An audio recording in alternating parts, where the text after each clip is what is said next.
Hello, everyone. Doug Wilkerson with Saturday Night Live. We're broadcasting on YouTube, Facebook, on Saturday Night Live, Central Christian Center. Several of us are doing our. Hello, everyone. Hey, I'm Doug Wilkerson with Saturday Night Live. We're broadcasting. Sorry about that. Some more technical difficulties, and several of us are trying to do watch parties on the side. So anyway, we're glad that you're here. But Saturday Night Live, we're a life recovery meeting. It's it's a recovery meeting for life, and what we're interested in is helping people to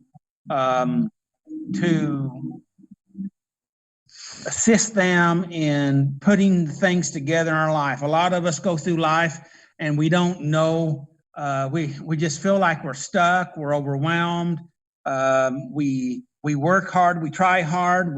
We do all that we know, but yet we just need some help, and that's what we're here to try to do. Is try to help. We're just here to try to talk and help. We can't fix you, but we can maybe help you. And if nothing else, you can somebody else's story that you can relate with, and you can feel like you're not all alone. And that's very important. So tonight we're going to start off with Paul. He's going to be our MC, and then we're going to read we're going to read the 12 steps, and then we'll do step 5 on tonight. We'll be talking about that. I'll be back with you and talk a little bit. And so anyway, we're glad that you're with us. Hopefully you're able to stay with us for a while. We won't go too long, but anyway, we just want to add something to your life, maybe some help and and nothing else. You know that we care and we love you. All right, Paul. Miracle, I see Miracle's on here. Wait a minute, we ought to say hi to everybody, don't you think, Paul? Maybe you can do that. Yes. Hello, everybody. Hello, Paul. Hi, Paul. Is that everybody? Hello, Miracle. Hello, Doug. Hello, Debbie. Hello, Zach. Hi, Miracle. Hi, Kate. Hi, Ashley. And Patty's trying to get on here, but Patty's having. Yeah, I don't know what I'm doing. For some reason, it's not working. Join the crowd. Well, we can hear you, but we don't see you. You haven't turned your camera on, Patty. Oh, well, let me see where I do that at. And we got Zach on here somewhere. So, well, start video. I guess I should hit start video. Yep. Yeah. That's it. Is that it? Paul. There you go. Okay. All right, Paul. We're going to. We started the meeting, Patty. Paul's doing. Go ahead. We are glad you're here. Saturday Night Live is about recovery, and so that's what we're going to be talking about tonight is recovery.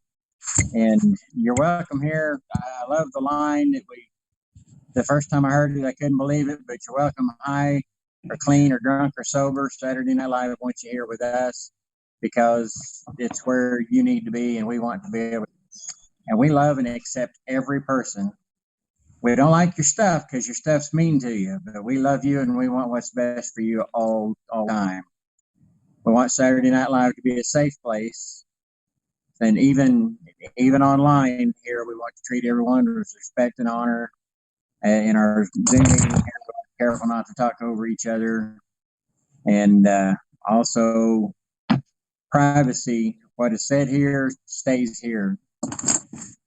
You think, well, you're on the internet and all the stories you hear, things that are told are public. That doesn't mean that we want our story told. Part of recovery is telling your story. And it's a good thing to tell your story because it makes a difference to other people that you have grown in the way that you have dealt with things. But tell your story. Don't tell my story because I may not want just to hear in my story. Or if I do, I will share it with them, or you could ask me to share it with them. So we have a mission statement, and that is our mission for Saturday Night Live recovery, and our passion mission at Saturday Night Live is seeing lives transformed by helping people find a partnership with Jesus Christ and to find freedom through Christ by an example of love and acceptance. The most important thing about what makes Saturday Night Live such a good thing, and it is the fact that we do love and accept anybody. And matter, of course, we're on video, but when we're in the building and you walk down the stairs, there's no judgment. Anybody in recovery knows that we're here because we need help, and so there's really no point in judging one another. We've all got some kind of history. We love and forgive and help and move forward with life. That's what we're here for. And that loving and acceptance, sometimes when we share that with you, it lets you be able to love yourself a little better and accept the things in your life that you've done and be able to move forward. And that's what we want to help with. Because Saturday Night Live is about recovery. We are faith-saved, and we believe in God, believe in Jesus, but this is a recovery meeting. It's not church. So you don't have to believe exactly like we believe. We still want to be able to help you.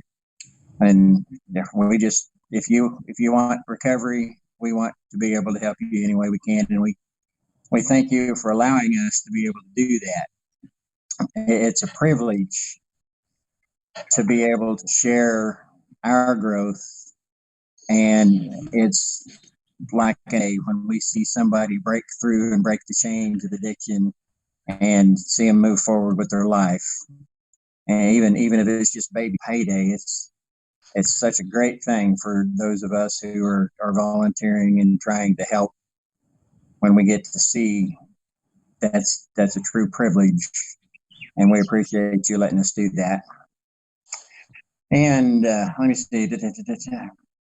One of the things we talk about is acts of service, and I always like to mention that because if we do something to help somebody else, and normally I would talk about helping around the building, maybe cleaning up and show everybody where the bathroom, something to help somebody else who's at the meeting. But we're not at a meeting together, but there are things that we can do to help other people. If it's no more than holding the door open for somebody at the grocery store, or go check on your next door neighbor, it gets you out of your own head and gets you thinking about something other than my problems. And when is the next time that I can feed my addiction? It becomes, hey, I've done something useful, and that fulfills my heart more than the addiction would have. So I'm going to do something else useful. That acts of service are a blessing in themselves for whoever you're helping out, and it helps you as much as it. So try to stay out of your own head and try to do things for somebody else. We always tell you, let people know that we're still out here. We're not in the building, but we're still out here and trying to serve.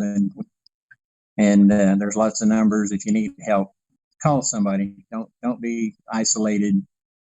I've heard something really week about this social distancing.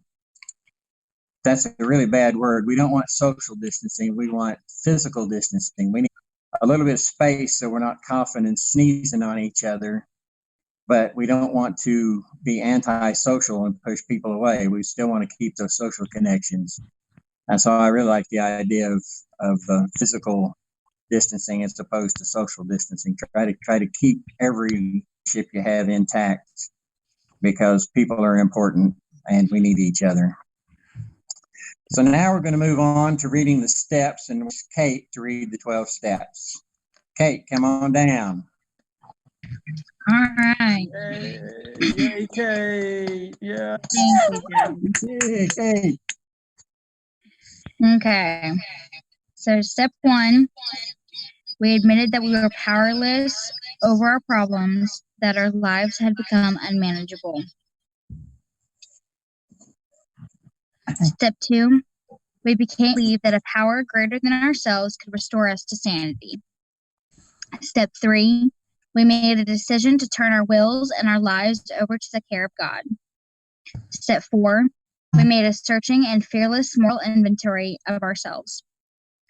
Step 5, we admitted to God, to ourselves, and to another human being the exact nature of our wrongs. Step 6, we were entirely ready to have God remove all these defects of character. Step 7, we humbly asked God to remove our shortcomings. Step 8, we made a list of all the persons and become willing to make amends to them all. Step 9, we made direct amends to such people wherever possible, except when to do so injure them or others. Step 10, we continued to take personal inventory, and when we were wrong, promptly admitted it. Step 11, we sought through prayer and meditation to improve our conscious contact with God, praying only for knowledge of His will for us and the power to carry that out. And step 12, having had a spiritual awakening as a result of these steps, we tried to carry this message to others and to practice these principles in all our affairs. All right. That's Okay. it. Thank you, Thank you, Kay. Kay. Fantastic job. We appreciate you. So moving on, now we're going to invite down to do step 5. Zach, come on down for the step work. Trying to make sure I'm unmuted there. Okay. All right. Step 5, we admitted to God, to ourselves, and to another human being the exact nature of our wrongs. You know, this is such an important step. You know, it's a very scary step. A lot of us have tried to let somebody in before, and it didn't go so well. And you know, we feel like we have to let somebody in and tell them all of our stuff to be able to, you know, move past this step. And, you know, it's a very healing process to let somebody in, but I want to put it out there that you have to be careful and not just let anybody in. You know, you need to, it has to be somebody that you feel is sponsor worthy. I'm going to say that. You know, we believe in sponsorship at SNL, and you don't just want to pick somebody or pick somebody that hasn't kept your stuff confidential in the past. You know, at SNL, we believe sponsorship should be men with men and women with women. We don't believe that spouses or girlfriends or boyfriends should be sponsors. We don't believe in 13th stepping, you know. So, you know, you want to be picky about who you share with, you know. But that being said, there is somebody in your life that you can share with. You know, a lot of the time we like to say that we have nobody in life. And I used to say that a lot. I used to say that there was nobody, that I didn't have anybody in life that I could share those dark secrets with. But the truth was, for me, the people that I wanted to have in my life weren't available or weren't willing to be that for me. You know, God provided people for me, but I didn't want those people. I wanted the people that I wanted. And How did that work out for you? and there's a lesson there. You know, it's you know, if we get focused on what we want, you know, and not what God has provided for us, you know, God's never going to lead you somewhere where He won't He won't make a way for you to go. You know, not to sound all biblical here, but He won't lead you someplace where He won't place provision for you. You know, He'll make the way. You know, if He leads you to do the steps and He knows step 5 is coming, He's going to make sure that there's somebody in your life that you can work this step with. More often than not, it's probably not going to be who you would pick. It's going to be who you need, not who you want. You know, and that is pretty powerful, because the truth is you're going to get a lot further with who He provides than who you want to use. And you know, we're pretty real and honest at SNL. And so I'm just going to do it how we would do it there. And a lot of the times, if we would be honest with ourselves, we want somebody who will co-sign our bullshit. That's who we want. That's not who we need. We need somebody who will love us enough to be honest with us, and that's what a true friend is. But we want somebody who's going to co-sign our bullshit. And the person God provides won't do that. Now, they're not going to be harsh and mean and abusive. God doesn't provide that either. You know, some people believe recovery is supposed to be harsh and condemning and judgmental and abusive and we're just going to beat you into recovery. And that doesn't work, because we do enough of that ourselves. You know, how does that work for us? You know, we beat ourselves up enough to know that is. So if you have somebody trying to treat you harshly into sobriety, you already know that's not going to work, because that's how you treat you more often than not. So I'm kind of getting off track here, so I need to reel it in. But this is very powerful, because God's provided somebody for you to do this step with, or you wouldn't be here. And so I want to encourage you to ask God who that person is. You know, and you probably already know it's probably the person that you don't want it to be. And but it's the person that you need. And here's the thing, that the reason why this is so powerful, because when you tell another human being, because we can tell God and it helps, but no one else knows but God. But when we tell another human being, we're only as sick as our secrets. We talked about that a lot last week. But when we tell another human being about our stuff, we drag all that stuff into the light. And when we do that, it loses its power. And if you have something kicking your butt and you want it to stop kicking your butt, you need to tell somebody and drag it into the light, and it will lose its power. That's the quickest way to defeat a stronghold in your life. I'm not saying it ends it, because you still got work to do. But if you really want to be done with something, you need to tell somebody else who won't co-sign your bullshit. When you drag that into the light, it loses a lot of its power. And that's what part of this step is. So the section that we're working on tonight is escaping self-deception.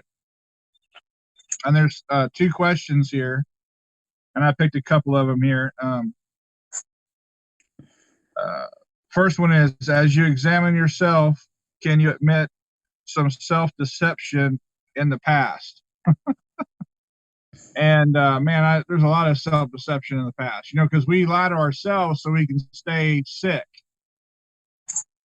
We tell ourselves that I am the way that I am, and this is that we tell ourselves, well, this is the way my family is, so we can blame somebody else even, or this is the way I've always been, or I've been this way my whole life and it's too late to change. Or, no one's ever loved me, so no one ever could. We have all kinds of excuses that we use.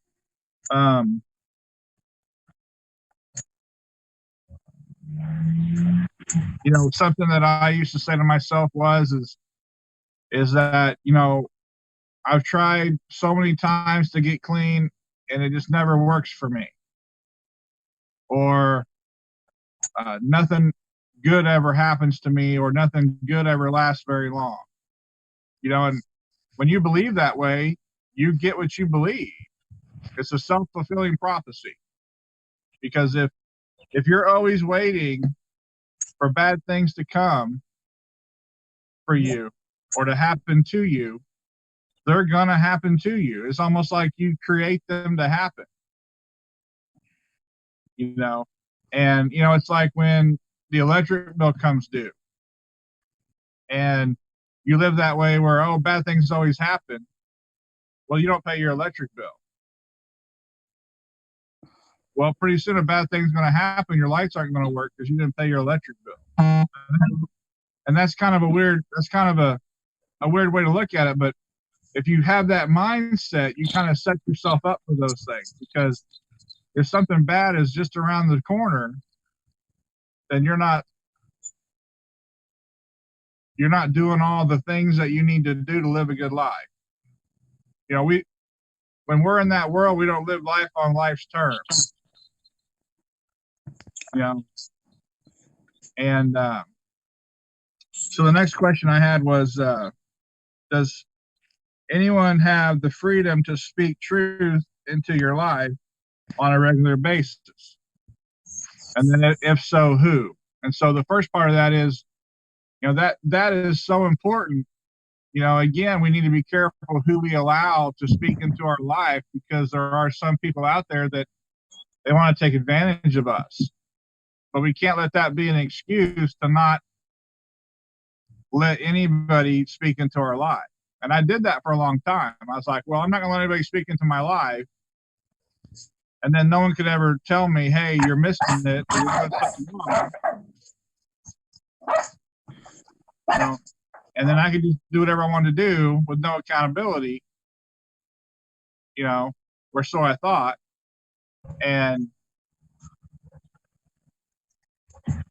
But I was alone,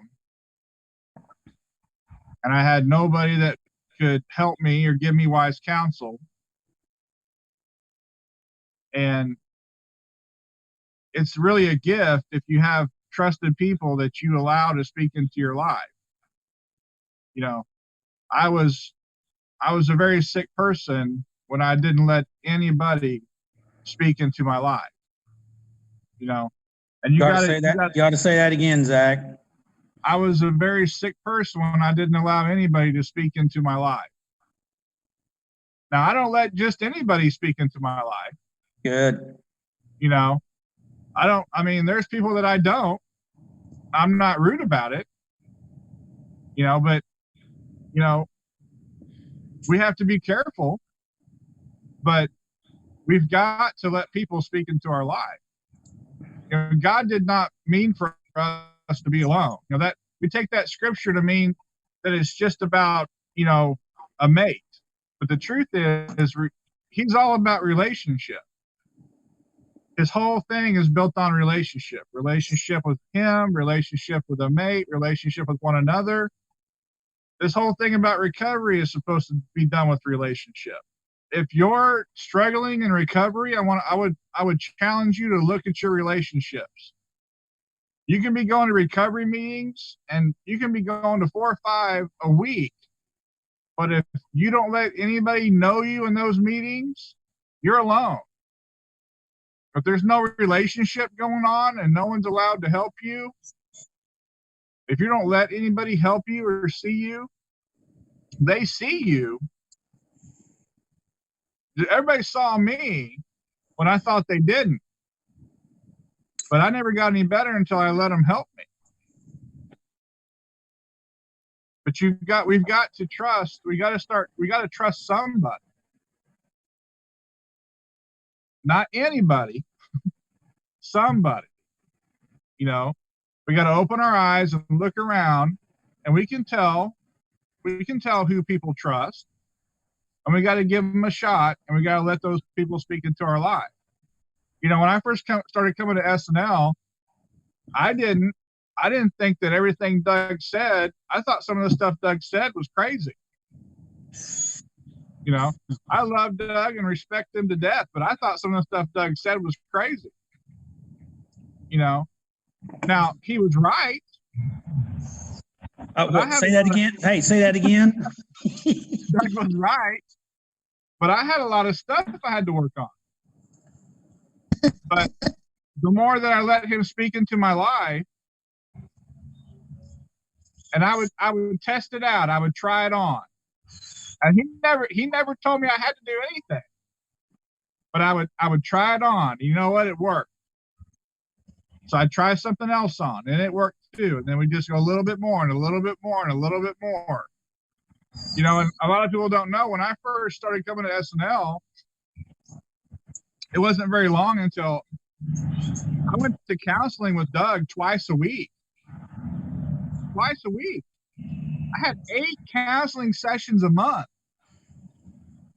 for a long, long time, working on my stuff.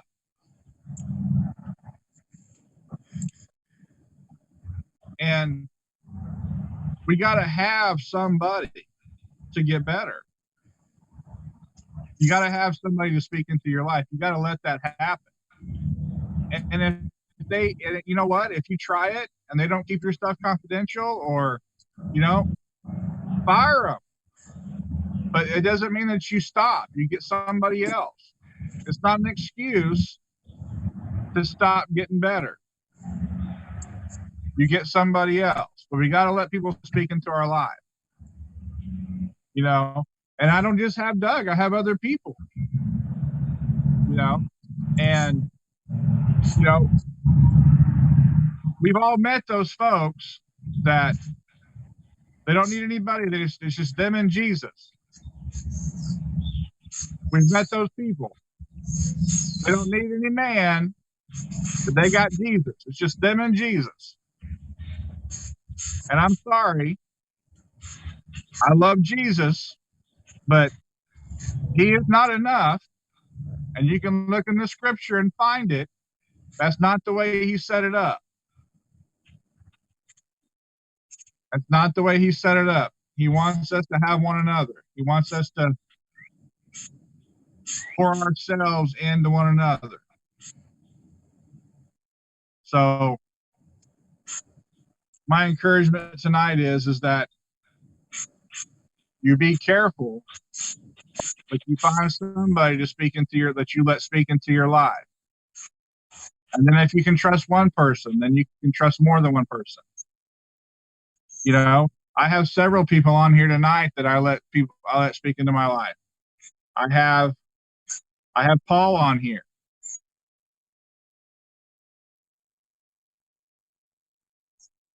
You know, Debbie and I have talked. Whitney and I have talked, you know, and I've talked to others, Miracle and Patty. You know, John and I have talked. You know, it's just, you know, and my daughter's on here. You know, she just turned 17, and people think that you can't learn from kids, but you can. You know, and so, you know, tonight I'm going to wrap it up here, but the truth is that we lie to ourselves more than anybody else, and that we got to drag this stuff into the light, and we got to you know, we got to find somebody to tell, not just God. And you got to let somebody speak into your life, because if it just you and Jesus ain't enough. We've seen those people, and they pretty soon they start calling themselves a prophet, and they don't need anybody, and they have no accountability, and they run off a cliff. And if you ain't careful, you fall and run off a cliff. I'm not talking about anybody. We've all seen it. You know, I mean, throughout history, you can go back through history and see it. You know, and so we need one another. So that's what I got. So, Zach, a couple of things in dealing with people and picking this person. I made a note here, like a spy test. If you think you have a spy, you feed them a little information and you wait and see if that information gets shared. And that's a good way to find out if you can trust somebody. Is you don't lay out everything. You give them a little bit and see how they handle it before you go all in with somebody. That's good. That's good. You don't share your most intimate secret. You share something on the surface. You know? Yeah. You don't share the, you know, the holy grail of your most intimate thing that you don't want anybody to know. You know, you give them a little bit, see what they do with it. You know, and if you can trust them with that, you give them a little bit more. Something else too is the reason why we need more than one person. Eventually, we need more than one person is because, you know, you can't trust everything with one person. You know, You know, I knew somebody one time, and I knew this person was really wise, and it wasn't me. It was this person had 2 sponsors, and I thought that was really strange. He had a sponsor for his meth addiction, and this person was really great to help him get sober and to get clean from meth. And he didn't want to lose that, but he wanted to quit running around with women. And his sponsors still struggle with that. And so he went and found a different sponsor that had conquered that and was married and faithful. And when the other sponsor was angry, well, why do you need 2 sponsors? He said, hey, you're the best thing for me to help me get off of meth, but you can't help me with this because you ain't beat it yet. And that's okay. That was what he had to do. That was, and that worked for him because he wanted to get better. And that's what we got to do. We got to get better. And he was able to go on, and he was able to change the other part of his life.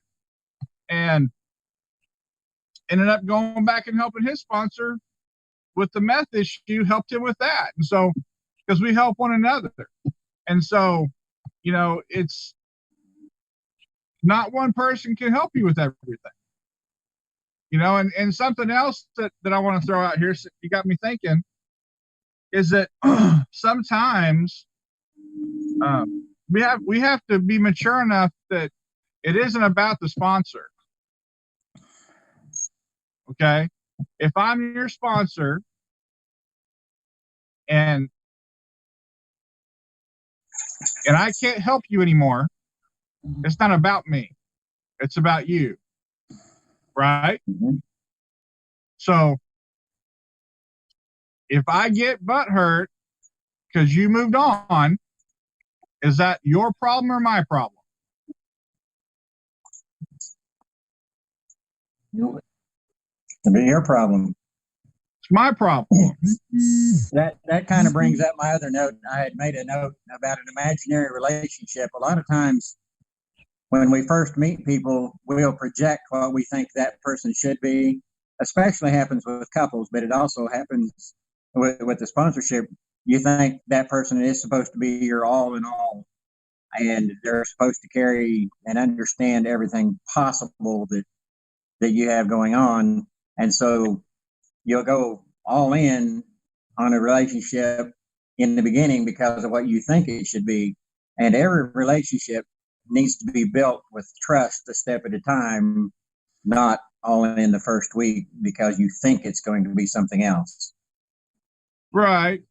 Right. One of the most dangerous things I see though in recovery is when somebody takes credit for somebody else's recovery. Or like, for example, Paul, if you and I were working the steps together and I was your sponsor, or let's flip that around. Let's say that you were my sponsor and you were helping me. And anytime I had a victory, you would take credit for my victory. And then something happened and we got into it and we parted ways. And then I have no strength and I fall and I relapse because you took credit for, and you would never do that, but you took credit for my recovery. And then I didn't have any strength that I could do it on my own. And we had to be really careful. If anybody is out there that has a sponsor that's taking credit for their recovery, or it makes them feel like they can't stay sober without them, there's a problem. Because your victory is your victory. Because I may not be here forever if I'm your sponsor, and I want you to be okay without me. I want you to know that you're going to make it, that you're going to stay sober, that you can do this without me. The truth is that this relationship that we have is destined to end when it starts. You're supposed to get so healthy you don't need me. Yes. Yeah. That's the whole point, is that you're supposed to get so healthy you don't need me. And so if I'm not giving you every victory you get where you don't need me and telling you that you can do this and that you did this all by yourself and I just made suggestions and yeah, you put them to work, but you chose to put them to work, I'm not supposed to be taking credit for anything. We're talking. I offered some suggestions. You did the work. I wasn't there at 2 in the morning when you didn't use. Even if you called me at 2 in the morning and I talked to you, you still chose not to use. Yeah, I was a good guy and I answered the phone. Okay, I'm a good guy. But I didn't sit there and tie you down where you didn't use. We have to grow up and get okay with not taking credit for people's recovery. Because we may not always be here, and what happens if we're gone? And the truth is, it's a problem in recovery. People get themselves wrapped up in it, and then when something happens, the person that's not real strong yet, they relapse, and sometimes they die. I've even heard people say, I've even heard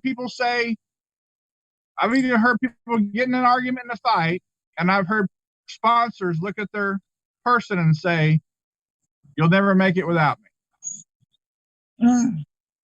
And that's terrible. That should never be said. No.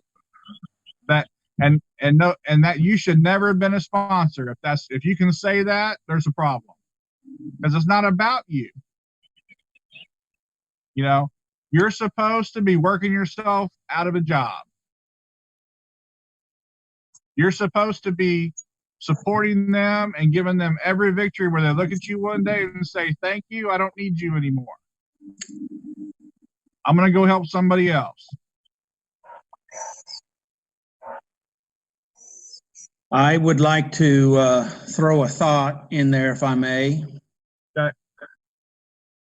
I had this on my notes. I didn't think I would be using it, but I wrote it down. And what you're talking about is control. And a lot of us like to use control, but the fact of it is we're talking about control and relationship. And basically my comment is along this line, it's control or trust. And we are either going, we need to take control out of trust. We need to take control out of love. And if we really love or trust that individual, you know, we're not going to control them because they got to make their own choices. I have to make my choices. We all learn from our choices. And of course, you know, one of my main sayings is when folks mess up or relapse or act out, you know, my question is, what did you learn? You know, and so I had this statement here. If you control me, you don't trust me. And if you don't trust me, then you don't love me or respect me. What do you guys think? And that's good. That's true. That's totally true. You know, and I mean, you know, I don't know. My brain is running with all different kinds of thoughts.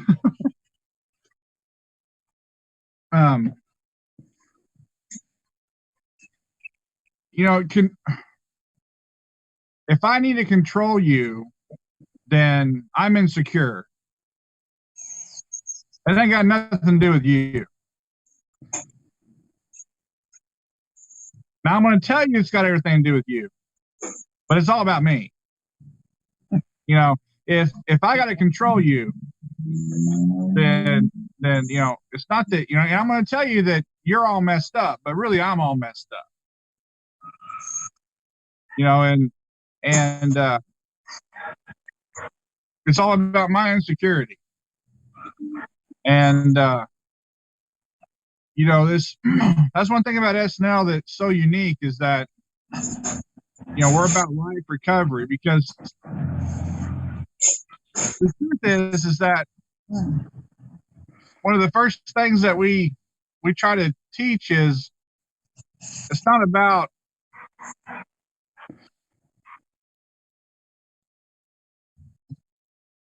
my thoughts are escaping me. It's not about Perfection. it's not about perfection. It's not about being sober. It's about recovery. Progress. Yeah, it's about healing from those things that make you want to numb out and disappear.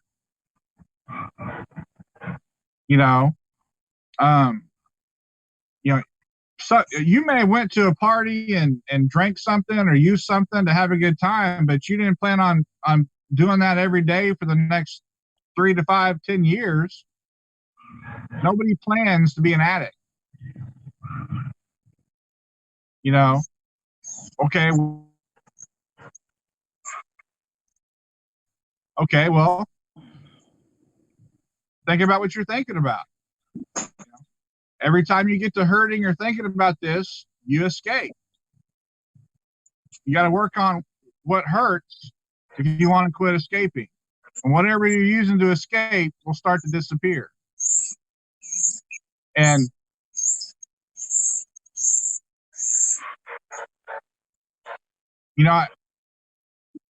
I've looked at people as a sponsor and said, I don't care if you use. I've had people get mad at me for that. I don't care if you use. I want to know why. I want to know what you were thinking about. I want to know if you were hurting. I want to know what happened. There's a tool that I use. I think it's one of the greatest things ever created. It's called a relapse autopsy.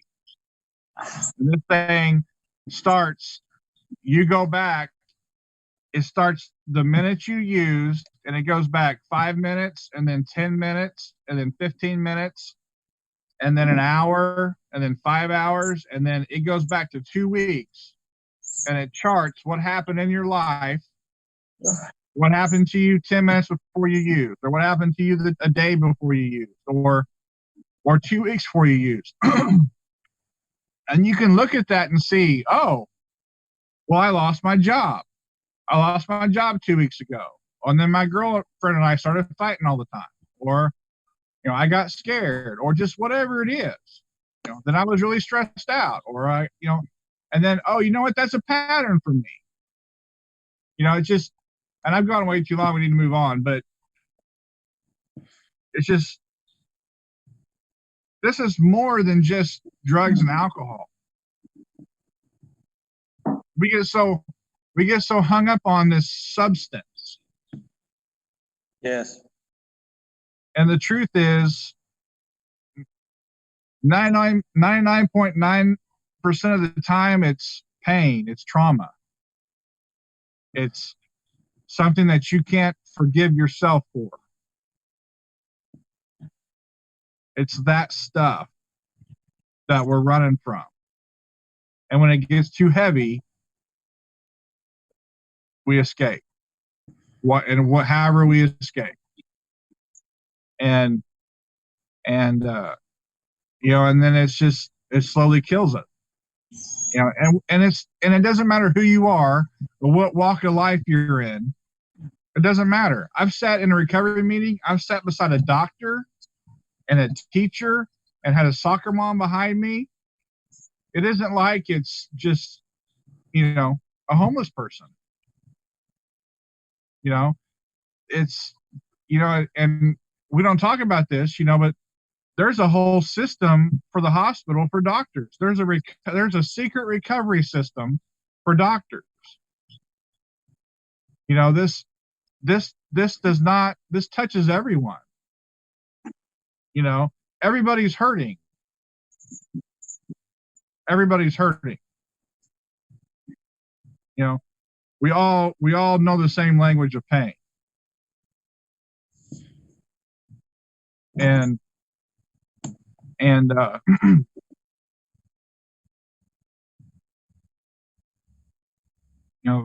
That's why we need one another.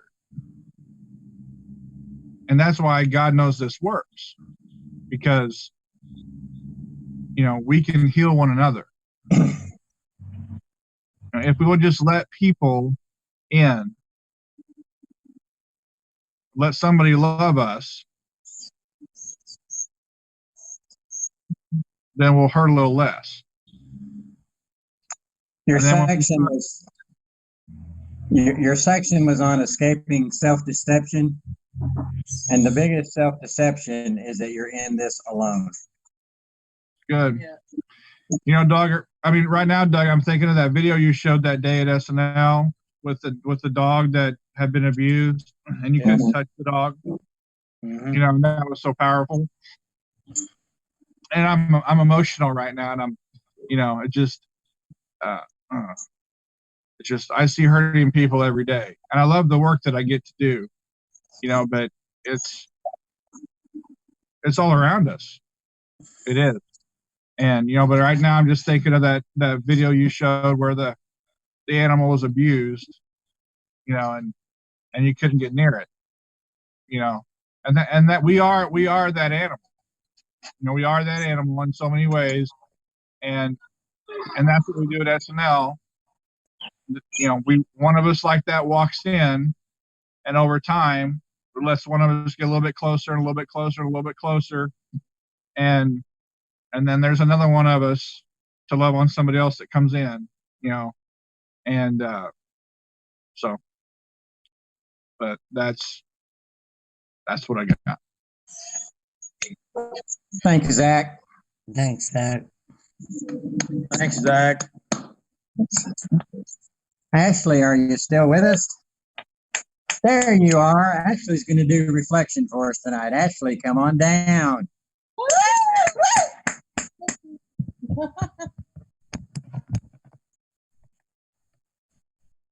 All right. I don't know if I took my notes right or whatever. You'll do great. Whatever you do will be just fine. It's probably going to be very short. That's okay. Zach took some extra time. You're perfect.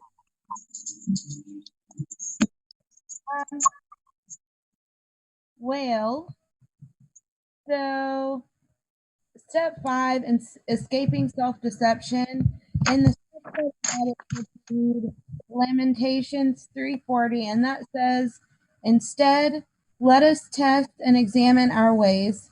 Let us turn back to the Lord. And that led me to James 5:16 in my Bible. It says, confess your sins to each other and pray for each other so that you may be healed. The earnest prayer of a righteous person has great power and produces wonderful results. And step 5, all of the steps are pretty hard. Step 4, just, making that list of everything that you feel makes you so wrong. But then going in step 5 and telling another person everything, that's hard. But it's hard admitting it to it. It's hard for me to admit it to myself.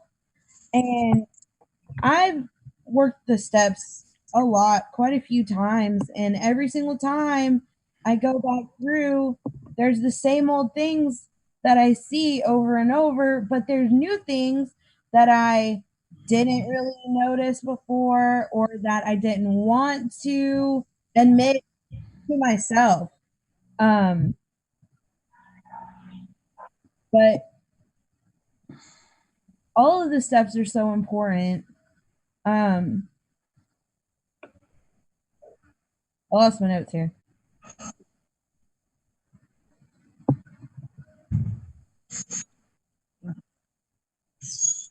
Okay, I said, for me, it was easier to speak out the exact nature of my wrong, a version of the exact nature of my wrongs,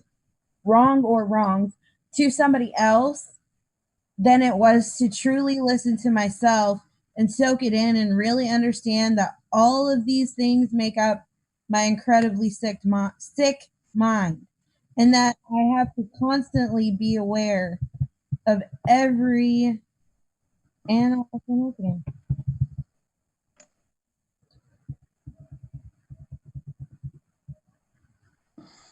thing that I do. The more I practice what I know to be right and catch myself on the things I know are wrong, the easier it gets to recognize my faults. It gets easier to tell God what I have done or what I've thought and continue on the right path. All the steps are so important. And you can't just half do them. I don't want to say a bad word. You have to be 100% in all of it. And if you can't, truly examine everything that made you who you weren't supposed to be, then you're never gonna become who you are supposed to be. Good. And that's what I got. You did great. You did great. Thank you. I liked the thought you said every time you do this, you see new things. And that's good because every time you do this, you're just a little quicker to pick up on it. It's kind of like going down a road that you're familiar with, but you see the traps a lot sooner every time. And that's why you keep working at it. And you did a great job on the step. Thank you very much. Okay. Are you ready? Oh, go ahead. Ready for some Doug time? Yeah. Thank you, Paul. Thank you. Miracle had her hand up a while ago. I didn't know if you had something you wanted to say, Miracle. Just, Zach was saying something about when you need sponsoring more. That's when you get, to the point that you can be a sponsor to someone else. Did you hear that? Can anybody understand Miracle? No. No. Are Miracle, you, are you saying that you become a sponsor to somebody else? Yeah, that's what I was trying to say. Where you grow enough that you become a sponsor to someone else. Yeah. When I was saying that, I think what you're saying, Miracle, is that when you tell your sponsor that you don't need him anymore and then you're going to help somebody else, you become a sponsor to somebody else.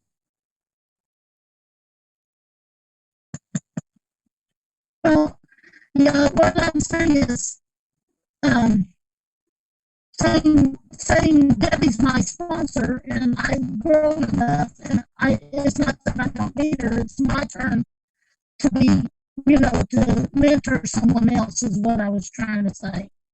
Yeah, be someone else's sponsor. Your turn to mentor somebody else. Yes. You know what I mean? Yes.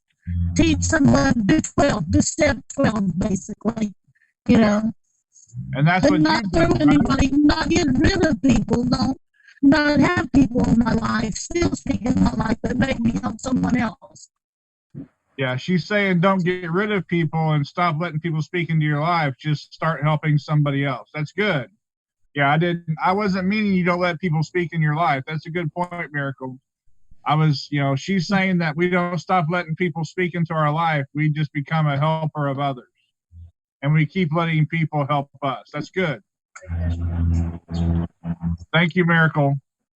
My problem is, I listen to the bad people sometimes, or, I let some people back in my life.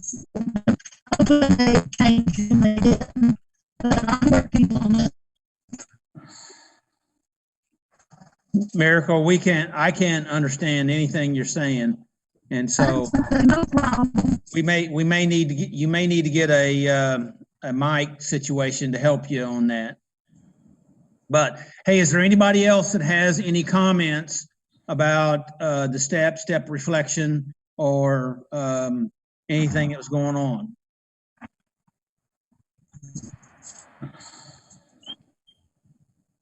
Okay. Are you sure? Well, we're talking here about step 5, and step 5 is that we've admitted to God, to someone else.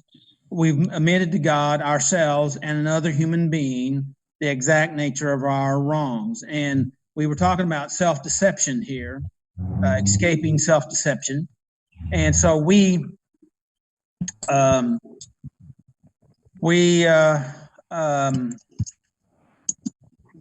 thing that, as I was putting tonight together, my attention really went to the term. I'm trying to find my place here. The exact nature of our wrong, and I looked up exact. And I want to give you the definition of exact, and I'm open for comments after I do that. It's not approximate in any way. It's precise. So it's the exact nature, and that's a little harsh when you stop and think about it, because we don't want to. Sometimes we want to hide our stuff from ourselves and everybody else. Do you agree? Yes. Yes. Any comment on the exact? Do you understand? Do you have an idea why this step talks about the exact nature of our wrong? That exact part. Do you know why it's important to us?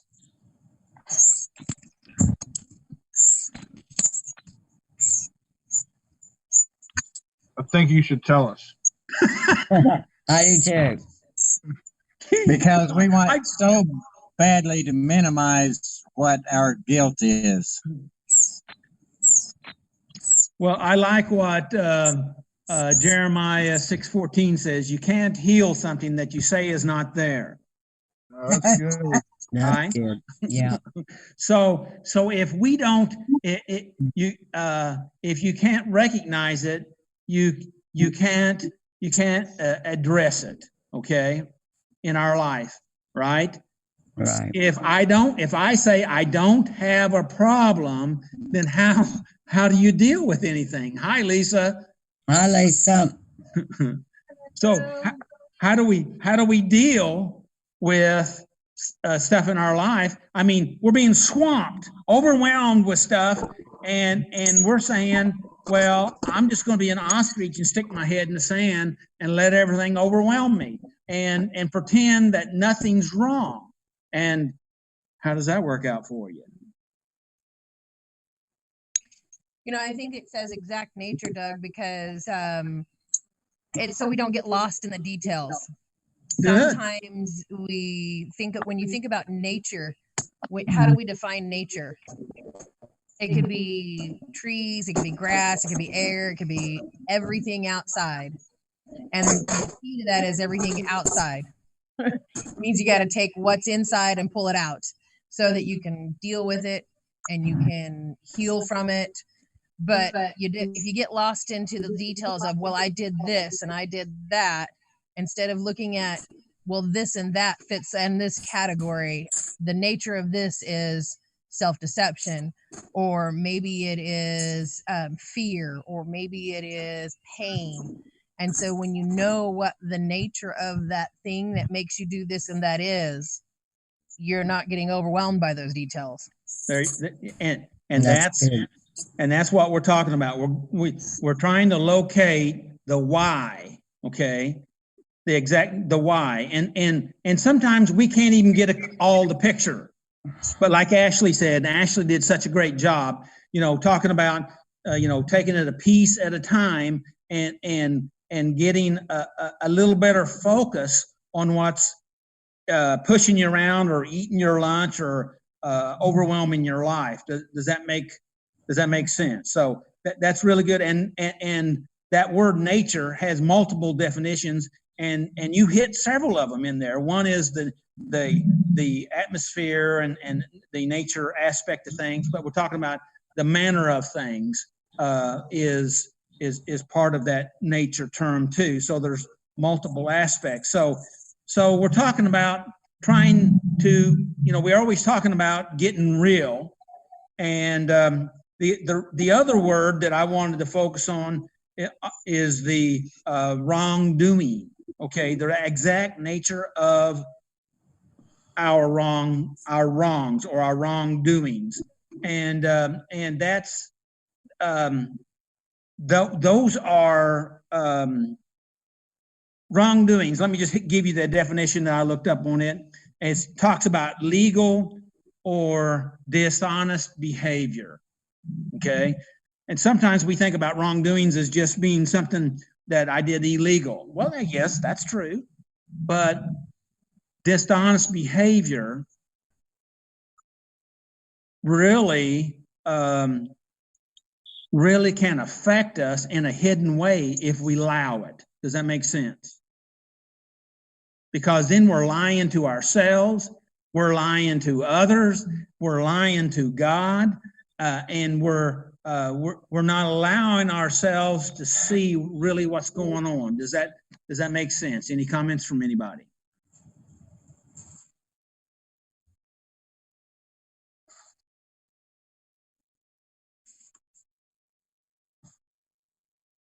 Okay. So if we just flip back a week, we talked about we are as sick as our secrets. You remember that? And if we Zach stated it earlier, we are as sick as our secrets, and that our secrets really even though we pretend we don't know what they are, they still affect our life. Does that make sense? It says this in our recovery book. It says, we bury our deeds. I'm gonna say that again. We bury our deeds, but our deeds are seeds.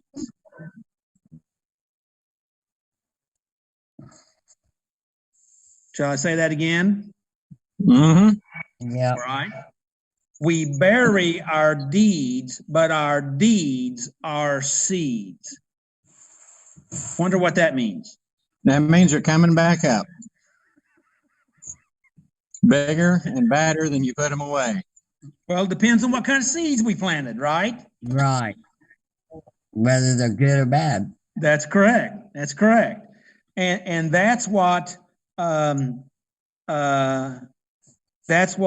Galatians talks about, and we'll talk about that here in a minute. I'm going to read a couple other things. They grow and bear much fruit. Whatever we plant, and by the way, if you want a garden, you plant a garden. You want tomatoes, you plant tomatoes. If you want good stuff, you plant good stuff. And yes, there may be some weeds that grow up with the good stuff, and maybe I've planted a lot of weeds in the past by my poor choices. But the fact of it is, what we have, if we want to change our life, and that's what we're all here to do, correct? Then we have to start planning what we want. And you say, well, let me kill everything first, and be for certain that nothing bad's ever going to grow again. And my question is, how's that ever work out for you? Hey, Doug. Yes, sir. Stephanie Hollins on the watch party, and she's commenting on your our deeds are seeds, and she's asking how. Okay. Our deeds, what we do, there's so many different ways that we can deal with that, Stephanie, but it's really good to hear from you, Stephanie. All right. Be a whole lot better to see you, Stephanie, but here we are. Our deeds that we do, anything we do, all right, whether it's positive or negative, whether it's healthy or unhealthy, that releases that force like a regular plant seed, because in a plant seed, there is power in itself to bring it to pass. And our deeds, what we do, we're releasing power into this life and universe, and it's planting what we want. Now, if you plant one thing and you want something else, that doesn't work. But we do that a lot. And how's that worked out for you? Yes, I understand. It doesn't work out very well. And so, did I explain that well enough? Does that make sense? She's wanting to know how she does the video in the future. The Zoom? Yeah. Okay. You'll have to get with her next week. Yeah, she'll need to send us, send me her phone number, or some sort of something that I can send her an invitation. And download Zoom, Stephanie. Yeah, download Zoom. It'll take a few minutes to do that. And that'd be awesome to have you. Yes, it's good to see you. And thank you for the question, by the way. And I want to thank everybody else that's on the video here with us. And I see Jerry McCamey. He's a pastor friend from way up north that used to live in Galena. Can you believe that? You believe anything good can come out of Galena? Oh, you didn't even make them. You didn't even move. I live in Baxter. Oh, okay. All right. Yeah, but I do have Brenda. She came out of it, and she's number one. Best thing that ever happened to me. Clean that up quick, didn't he? So here we are. They grow and bear much fruit. So whatever we plant grows in our life. We get to choose what we really do get to choose what we're going to plant. And so we need to make that choice, and we will always harvest what we plant as dynamically pure. And so my point a while ago was we need to just go ahead and start planting good stuff. Yes, you know, the parable in the Bible about the wheat and the tares, and they wanted to tear all the tares out, and those were kind of like weeds. And they said, no, you'll destroy too much of the good stuff.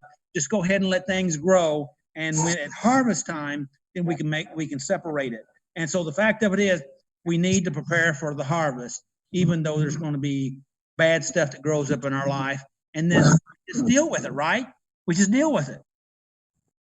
You think you're supposed to be perfect, but that ain't happening. All we can do is try to get better. Okay? Galatians 6, verse 7 and 8, and it says that we don't mock the just God. We will always harvest what you plant. That's verse 7. Those who live only to satisfy their sinful nature will harvest decay and death from that sinful nature. The last part of that verse is, but those who live to please the Spirit will harvest everlasting life from the Spirit. Okay? When I come on, is it you? John, I wanted to share this, John 1, 8 and 9. And I really want to get across here that God loves us just the way you are. He accepts us. Yes. We need to see if Whitney or somebody can change me. Somebody accidentally made me the permanent primary on the main screen. So on the video, it's just showing my face. Nobody can see you.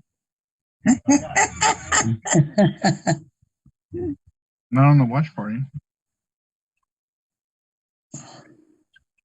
No, I guess the watch party's fine. Yeah, on my watch party's fine. Yeah. But you have been on a yellow box. She's been in a yellow box though, Whitney. Yeah. Somebody can me in front of her.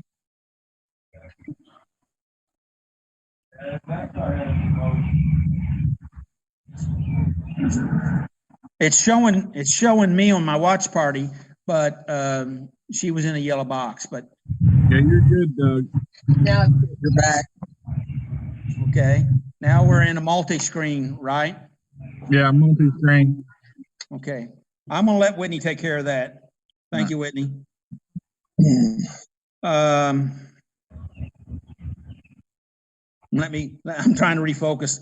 The thing that I wanted to touch on is 1 John 1:9 here says, if we confess our sins, he is faithful and just to forgive us our sins and to cleanse us from all wickedness, what the NIV says, and what King James says is all unrighteousness. And if you're cleansed from all of that, then far as God's concerned, you are cleansed.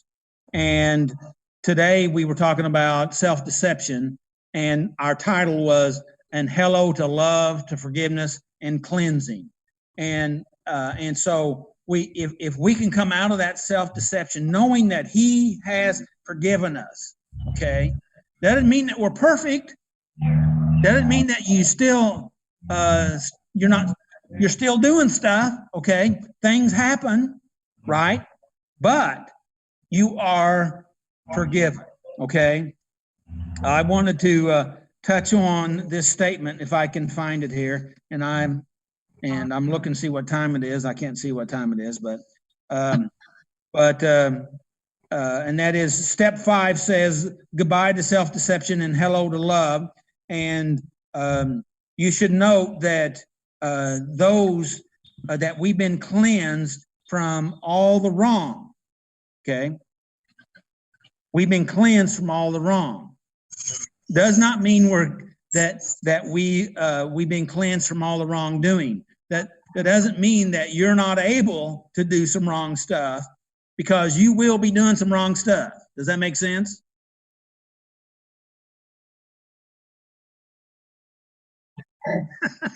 Yes. But you're cleansed from the wrong. You say, how can that be? Well, just the way that it is. Hey, I thought of this story today. This event, Whitney's going to love this. But this week, my granddaughter Quincy was crying and carrying on, and I was in the yard, but I was away from her, kind of down the hill, and she was crying and carrying on. But her Whitney, her mother, and her grandmother were close to her, so I figured they'd take care of her. And and Whitney was standing right next to her, but she was still crying and still just really wailing. And I said, well, what's wrong with her?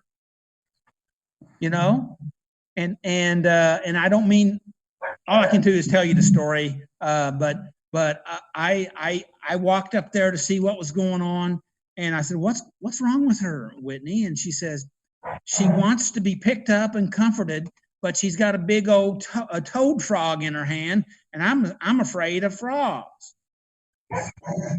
And I said, well, I'm not. And I just grabbed her and scooped her up, and I found a big toad, and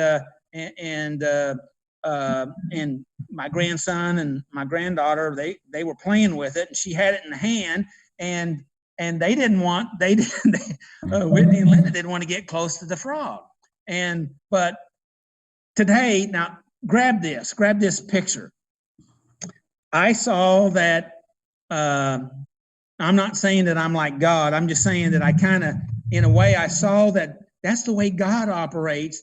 You may have a big old toad, or you can call it whatever you want, okay, that you're carrying around. But you're hurting, you still got a hold of it.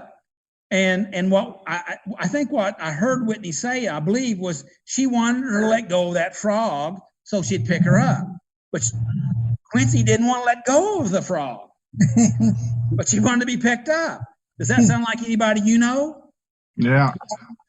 And so I went up and I said, well, I'm not bothered by a frog. I picked it up to start off with, So I just scooped her up and she held that frog right there in her hand, and right next to her and me, and she was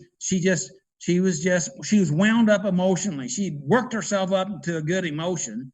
Anybody ever seen anybody do that? I know you haven't, but you probably seen somebody. And, Not me. I know somebody. and so, and I just held her, and she held the frog, and I just walked around with her. And after a little while, she let go of the frog. I took the frog and I put it in a bucket. And the next thing you know, she laid her head on my shoulder, and she just kind of, wound down and worked it out, because we got to work, because we're filled with that chemical inside of us, and she had to process it out. And she did. And the next thing I know, she is asleep. But isn't that the way God is for us? Okay. Even in the middle, do what? I said yes. Okay. And that he would pick us up, even if we're holding a basket full of crap. How about that? And corruption and sickness and behaviors and addictions and false beliefs and lies and distortions. And we want to get clean. We want to get better. But we don't want to let go of our stuff. And there's a lot of religious folks say, well, get clean and get acceptable, and then you'll be accepted. But that's not the way God is.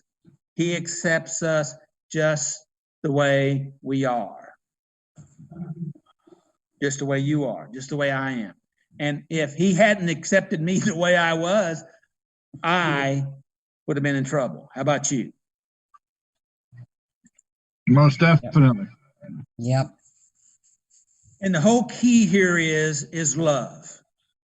He said, love the Lord thy God with all thy heart, with all thy mind, with all thy soul, and love thy neighbor as thyself. And can I give you another new thought I had today? Sure. I was thinking about this, love thy neighbor as thyself. And I got to thinking, you know what? Probably your closest neighbor is that other part of yourself that you're mean to, or you ignore, or you deny, or you beat up on, or you don't like. You know what I'm talking about? So maybe that's your closest neighbor, which has the same name as you. What do you think about that, Patty? Yeah, sounds about right, Doug.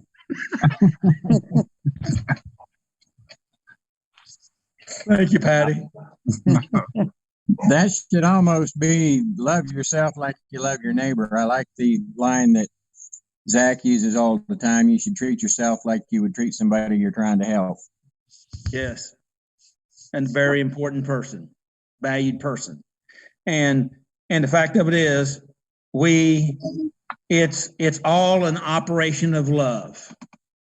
I remember a discussion I had with David Ball many years ago, and David's in Oklahoma nowadays, and he may be watching this, I don't know, but David asked me, because I said something about that God is love, and he said, where's that at?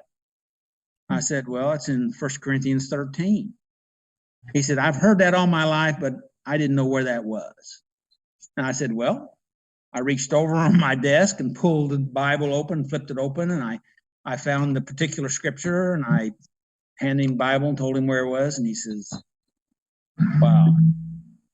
The good thing about David was he was working on trying to bring some difference in his life, and he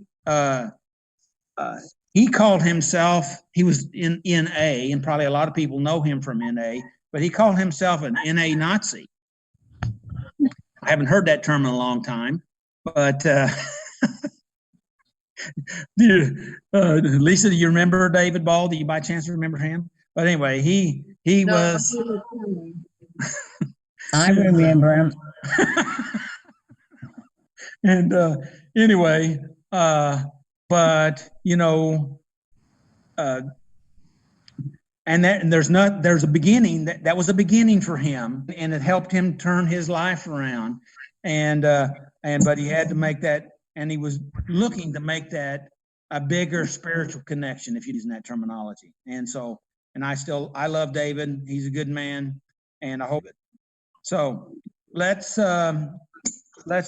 work on winding down here, and that is that I was talking about our wrongdoings, that he hasn't forgiven us he has forgiven us of our wrongs, but we still got to deal with our wrongdoings. Does that make sense? And that I'm going to go to an example. This is me, Doug. In my doings, and this is what I do. Okay? But remember, that's not who I really am. And I'm not what I do, but I am becoming who I truly am. That's too good. much? Good. Good. Repeat it. Okay. Well, I wrote this out this morning, and anyway, I read this to my wife, and I said, "Is that right?" And it says, "It sounds like that's something that a philosopher has written out." I said, "Well," and she said, and I said, "Well, I guess I can take it as a compliment." So I don't know, but anyway. Hey, Doug, don't we say all good things 3 times? Yeah. We try. This is me, Doug, in my doings, and this is what I did. But remember, that's not who I really am, and I'm not what I did, but I am becoming who I truly am.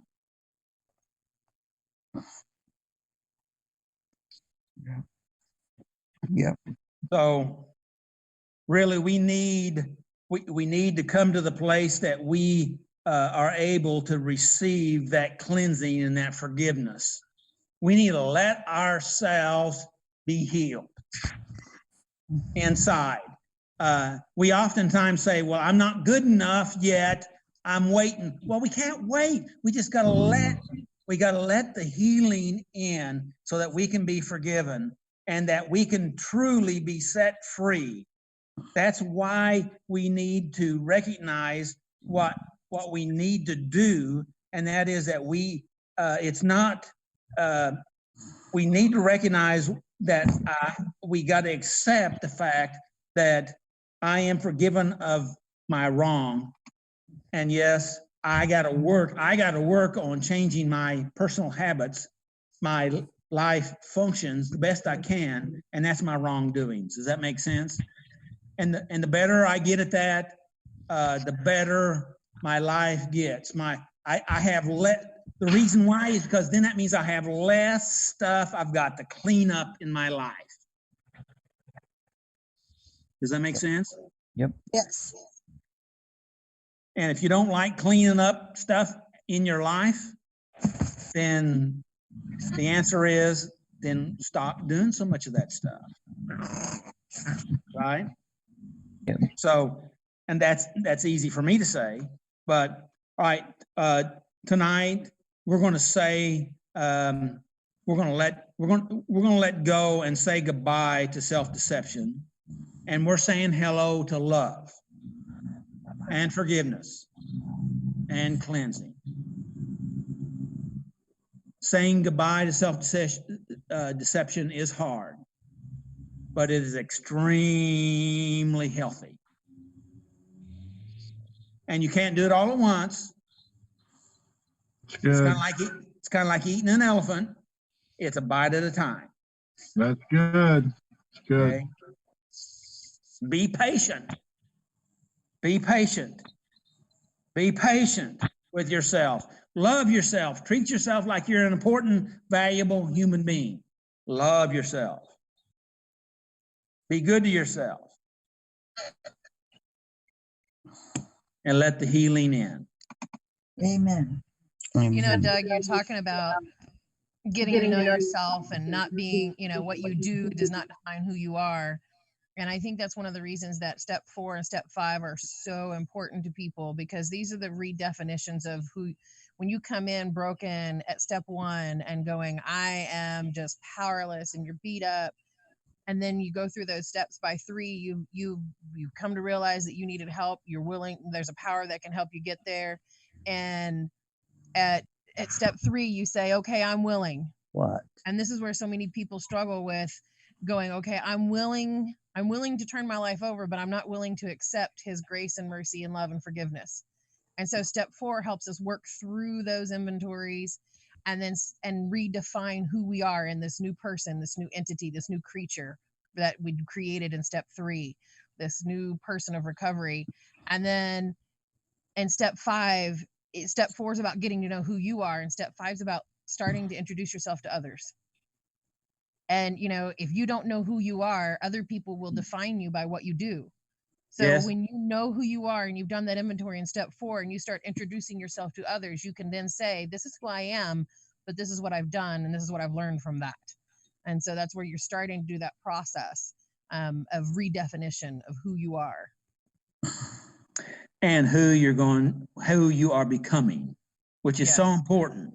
We need to see ourselves, that picture of that self that we plan to be, that higher form or higher nature, that best version of ourselves, whatever terminology you want to call it, what God wants you to be, you know. And so we do that, and we allow that to work in our life. That was good, Lisa. And I'm glad you made it back. Can I say something? You may. I find that sometimes that I am acting out. There's different parts of me that I didn't even know that I had. I call them my inner child or exiles or whatever, that I find myself acting out. And so it's kind of hard to figure out exactly who I am, when sometimes it may be that little girl that was traumatized and scared is acting out, you know, or that sometimes I'll be the tough, the real tough Patty that used to be in the drug world, you know, or I have my walls built up. So it's like all these different things that are coming out. So does that make sense? And it gets confusing. Yes. And this is going to sound confusing too, but that is the way that it is, because see, you're starting to have to juggle all this new stuff in your life, and it's hard, and it's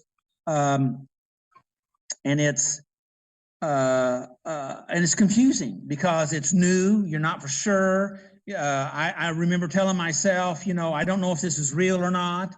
I don't know if I can trust it. You know, I don't know if I'm really telling myself the truth or a lie. And so, Patty, you're in that process. So congratulations, okay? Because as you work the process, you are doing what we just talked about earlier. You're allowing that grace and forgiveness to happen to you, and you're still have these other things going on, but don't stop. Keep on going. Does that make sense? Keep on going. Yes. You say, well, I don't know. I'm afraid. I'm scared. I'm not for sure. And I understand, but that's where a healthy community around you can help a lot, because just what you said there, because just allowing yourself to express this here, and connect with healthy or healthy individuals, that you can be reinforced that I am in the on the right track. Yeah. But nobody can walk that path for you. You have to do it. And it Right. takes courage. It And takes strength. Yes. And it's painful and scary, but it's healthy, it's healing, and that's the only way it is. You already know, because you've been down this path for quite a ways. And Yeah. you started, and I hope you don't mind me saying this, but you started and stopped and started and stopped, because that's the way we all have been. Because we get stuck in this cycle of we get clean and relapse, we get clean and relapse, we get clean and relapse. Okay. Right.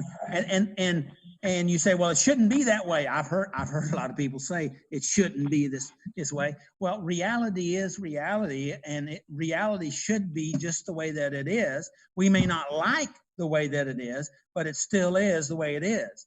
And it's part of the process.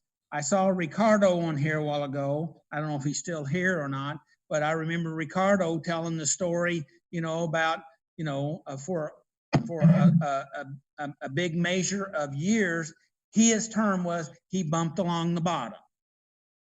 But he was trying. He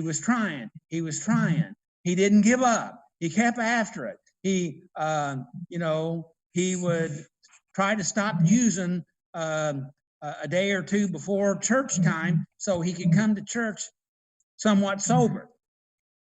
Somewhat. He thought he was more sober than he was, but he was there. And we said, come on in, come on in. Because of her. Does that make sense? Did that help any, Patty? Can I add something, Doug? Absolutely, Zach. I wouldn't mean to interrupt you, Patty. Go ahead.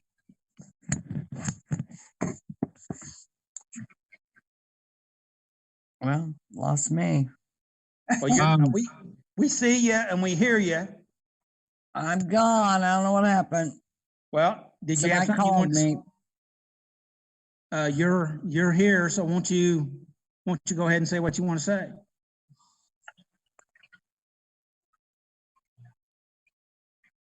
You know she's still there. Okay. Can you hear us, Patty?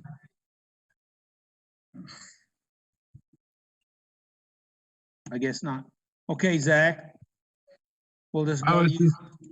was just going to tell you, Patty, that we keep saying it all night long, but you're in that place. I've been there where we get fragmented when we go through trauma, and there's different pieces of ourselves that get broke off, or we put them away, and sometimes we bury them deep. And this may sound really insignificant, but it's very important. As we're putting those pieces of ourselves back together, making them part of our story is a big part of the work. And just being nice to ourselves, being nice to those pieces as they come back to the whole. And that may not make any sense to everybody else, but that's a lot of the work. Is just letting the work happen and just being nice to yourself, and this isn't stuff that we have to do. We just got to kind of let it happen and get out of the way, because we don't know what we're doing.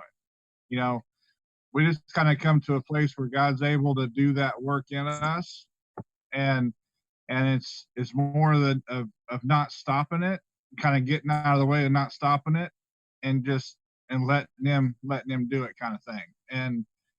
And just being, I remember when, I had some pieces that were mad at me because I had denied that they were there. And Doug's laughing. I was mad at myself. And, I had to say I was sorry and be nice, and that was, and accept myself,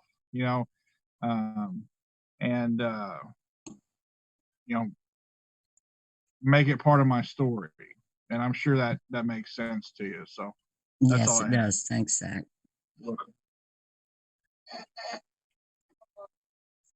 Well, I have a bunch more, but I'm gonna stop, and I want to give everybody a chance to make any comments. Debbie, I'm gonna start with you. Do you have any comments in closing?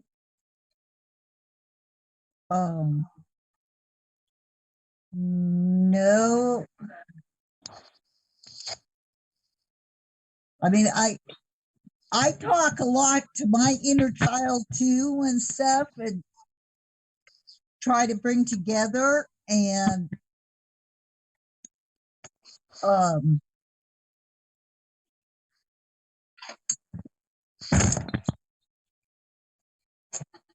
it's just sometimes it's tough not liking certain parts of you, but then enjoying the other parts too.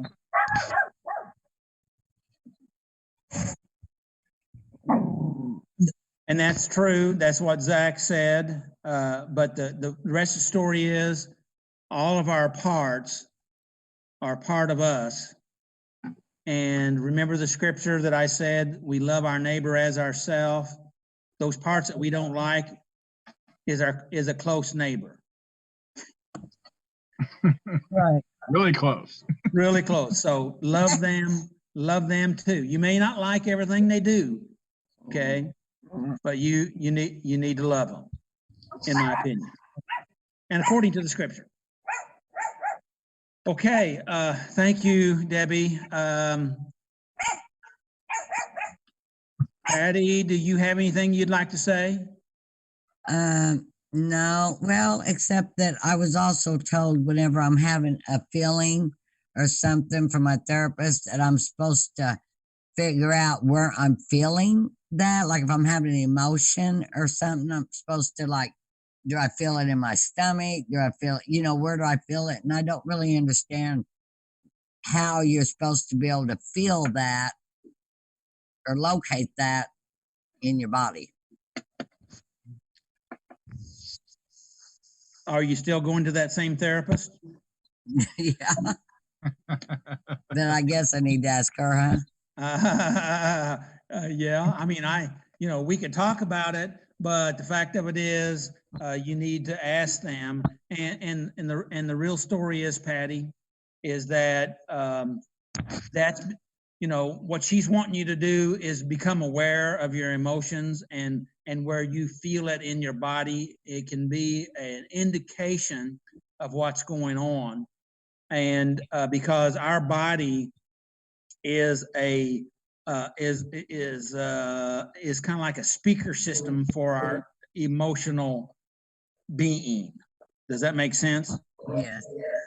And so if we can become aware of that, and when you are aware of that, that helps you to begin to start to be able to deal with those emotions, because then they become less abstract and they become more concrete. Does that make sense what I just said? Yeah. It becomes something you can really deal with. And then you can be aware of, when I feel this in my body in this particular place, I have an idea what's happening to me. And you're getting to know yourself. Yeah. Okay? You can't fix anything until you become aware. Okay. Right. So good question. Good question. Paul, you want to go next? Sure. Just remember, if you're on here and you're watching us, you're already headed the right direction. You're not alone. Find that person that you can trust to make a connection with, so that you can bring your monsters out of the dark and pull them into the light. Because like they keep saying, you're only as sick as your secrets. And once the secrets became known, they can't hurt you anymore. That's great. That's great. John, you have any thoughts for us tonight? It was a good meeting. It just a lot to reflect on and think about. Well, thanks for being here, John. Appreciate it. Yep. And Lisa, you have any thoughts for us here tonight? I am. Hold on, I'm having some computer technical difficulties. There we go. I think one of the biggest things, at least for me, when I was looking at this step and when I'm working this step and talking about that self-deception, and I realized that one of the biggest struggles that I have personally with this step is, and that overcoming self-deception is, and I think the biggest self-deception I have is that I'm not worthy. And I have to remember that God does feel like I am worthy, and it doesn't what I think doesn't really matter is what he thinks, and I've got to learn to embrace his thoughts and turn mine off a little bit. So it's just it's kind of like that. What are you listening to? Yeah, I think you ought to say that again, Lisa. That last part. Which part?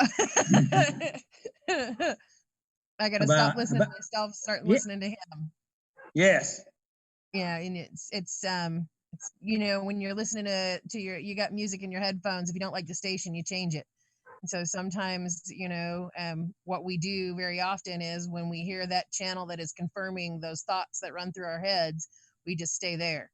The brave thing, what a lot of us are learning to do today, is to change the channel and start listening to his word and stop listening to, if it sounds like your voice, it's an enemy. Go back into and listen to God. I am my own worst enemy. And so if it sounds like me, I got to turn it off. Well, yes, maybe, but basically it would be kind of probably what kind of intonations that self-voice is speaking in. And so maybe, so it could you could be very well true, but maybe the tones could be a strong indicator. Yep. So good, Lisa. Thanks. You're welcome. Is Ashley still here? Yeah. Ashley, did you have any closing words? No. Well, thank you, Ashley. You did a really good job for your first time. This is Ashley's first time, so everybody give her a big hand. Yay! Yay! And Kate is next. Okay, Kate. And this was Kate's first time reading the scriptures. So the steps, all the steps, 12 steps. So I'm trying to get you in the box there, but I can't seem to make it. So I don't know if I can do that anyway or not. There you are. You're on. There you go. There's that smile. Any concluding thoughts, oh wise one? No, I thought it was good, as always. I miss you guys. Miss you too. And, you know, since you brought that up, I know we've had several, and we talked about in our leadership meeting that we're looking to deciding what we're going to do at the 1st of June. And so until then, we'll be Zooming it. So. Okay.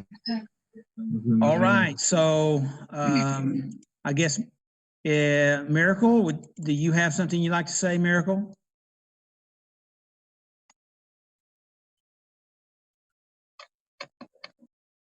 I think Miracle is evidently not there. So, hey, thank you. Thank you, everyone. Appreciate you being here with us tonight, here with the team with us, and also those that are out on Facebook and YouTube. And hopefully we've been some help. You know, I don't have to be right about anything, but if it's helped in any way, use what's been helpful from whatever I said and what the others have said, and if it's something that that's not helpful right now, it may be helpful in the future, and then maybe you just need to get rid of it. We're not here to tell you what to think. We just want to help you and maybe inspire you to think, because you're important to us. and we want the best for you. So for tonight, I'm gonna say good night, good day, about good life. And may the Lord bless you and keep you, and may his face shine upon you and give you his peace, because he wants you to have it. He loves you. He smiles on you. So thank you, and have a good night. See you next week. Oh, and by the way, choices. there's several folks going to be having church around. We are going to be having church at Central Christian Center in the morning. So anyway, hopefully we'll be seeing you soon. And make healthy choices. Make healthy choices. Heard that somewhere before. Good night, everyone. Good night. Love you guys.